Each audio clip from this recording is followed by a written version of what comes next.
അപ്പൊ കണ്ണൂരില് പിണറായിയിൽ എന്താ സംഭവം എന്നല്ലേ? കണ്ണൂരിൽ പിണറായിയിൽ സ്ഫോടക വസ്തു കയ്യിലിരുന്ന് പൊട്ടിത്തെറിച്ച വാർത്ത നമ്മൾ സംപ്രേഷണം ചെയ്തിരുന്നു. പ്രേക്ഷകർ ഓർമ്മയുണ്ടോ? റിപ്പോർട്ടറാണ് ആദ്യം അത് ആ വാർത്ത പ്രേക്ഷകരിലേക്ക് എത്തിച്ചത്. അപ്പോൾ ആ വാർത്തയിൽ പിണറായിയിൽ സ്ഫോടക വസ്തു പൊട്ടിത്തെറിച്ച് ഒരു CPM പ്രവർത്തകന്റെ കൈപ്പത്തിയേറ്റുപോയ സംഭവത്തിൽ പോലീസ് ഇപ്പോൾ ഒരു കേസ് എടുത്തിട്ടുണ്ട്. കേസാണ് കോമഡി. പടക്കം അലക്ഷ്യമായി കൈകാര്യം ചെയ്തു അപകടമുണ്ടാക്കി എന്നാണ് FIR. സ്ഫോടക വസ്തു പൊട്ടിത്തെറിച്ച് കയ്യിലിരുന്ന് കൈപ്പത്തിയേറ്റുപോയ കേസാണ്. പെട്ടെന്ന് സ്ഫോടക വസ്തു എന്നുള്ളത് പടക്കം എന്നായി മാറി. കൈപ്പത്തിറ്റുപോയ CPM പ്രവർത്തകൻ വിപിൻ രാജ് സ്വകാര്യ ആശുപത്രിയിൽ ഇപ്പോഴും തുടരുകയാണ്. അഭിജിത്ത് മുഴക്കുന്നുണ്ട് കൂടുതൽ വിവരങ്ങളുമായി. Abhijith, very good morning. Abhijith, സ്ഫോടക വസ്തു കയ്യിലിരുന്ന് പൊട്ടിത്തെറിച്ചതാണ് ഗുണ്ടെന്നൊക്കെ എനിക്കൊന്ന് കണ്ണൂർ പറയുന്നുണ്ട്. ഗുണ്ടെന്നാണ് അല്ലേ? ഗുണ്ടാണെന്ന് തോന്നുന്നു കയ്യിലിരുന്ന് പൊട്ടിത്തെറിച്ചത്. അത് FIR-ൽ എത്തിയപ്പോൾ പടക്കമായി. ഇനി അത് കോടതിയിലെത്തുമ്പോൾ ഓലപ്പടക്കമാവും. ഒരുപക്ഷെ വിധിയൊക്കെ കഴിഞ്ഞ് പുറത്തു വരുന്ന സമയത്ത് ഒരു ശബ്ദം ഉണ്ടാക്കുന്ന ഒരു ഓല PP എന്നതായി മാറുമോ?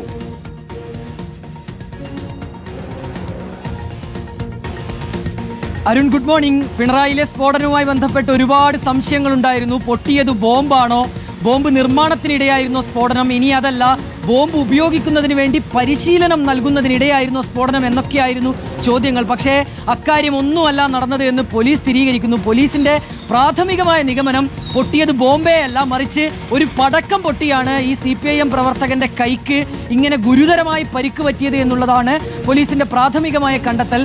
കൈപ്പത്തി അറ്റുപോയിട്ടുണ്ട് ഈ വിപിൻ രാജിന്റെ. നിലവിൽ അയാൾ ആശുപത്രിയിൽ ചികിത്സയിൽ കഴിയുകയാണ്. ഇന്നലെ രാത്രിയോടുകൂടി ശസ്ത്രക്രിയകളൊക്കെ പൂർത്തിയായി എന്നുള്ളതാണ് നമുക്ക് ലഭിക്കുന്ന വിവരവും. ഇതിലൊരു പ്രധാനപ്പെട്ട കാര്യം അരുൺകുമാർ, പലപ്പോഴും ഇങ്ങനെയുള്ള സംഭവങ്ങൾ കണ്ണൂരിന്റെ പല മേഖലകളിലായി ഉണ്ടാകാറുണ്ട്.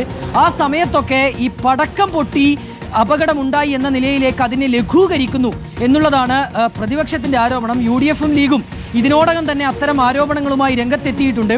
പ്രത്യേകിച്ച് മുഖ്യമന്ത്രിയുടെ കൂടി നാടാണ്. അതിനാൽ തന്നെ വിഷയത്തെ രാഷ്ട്രീയമായി ഉപയോഗിക്കുക എന്നുള്ള ഒരു നീക്കം അത് സ്വാഭാവികമായും കോൺഗ്രസും ലീഗും നടത്തുകയും ചെയ്യും.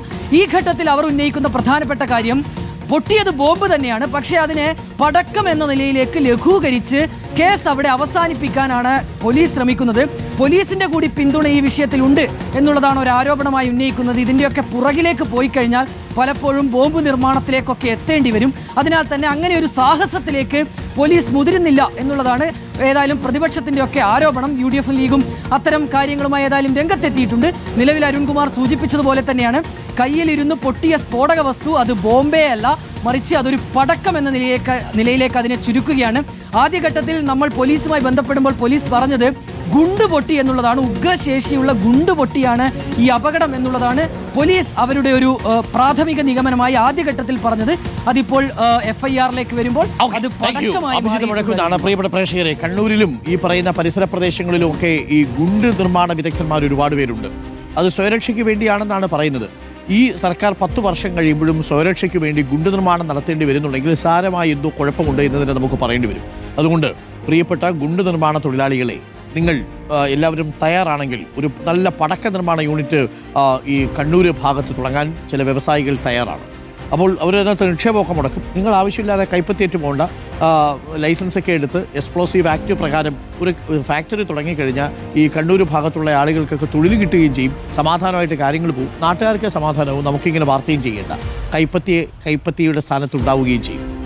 മോശമായിപ്പോയി. ഗുണ്ട് പൊട്ടിയിട്ട് FIR വന്നപ്പോൾ പടക്കം, കുറച്ച് കഴിയുമ്പോൾ ഓലപ്പടക്കം. ഇതാണ് അവസ്ഥ.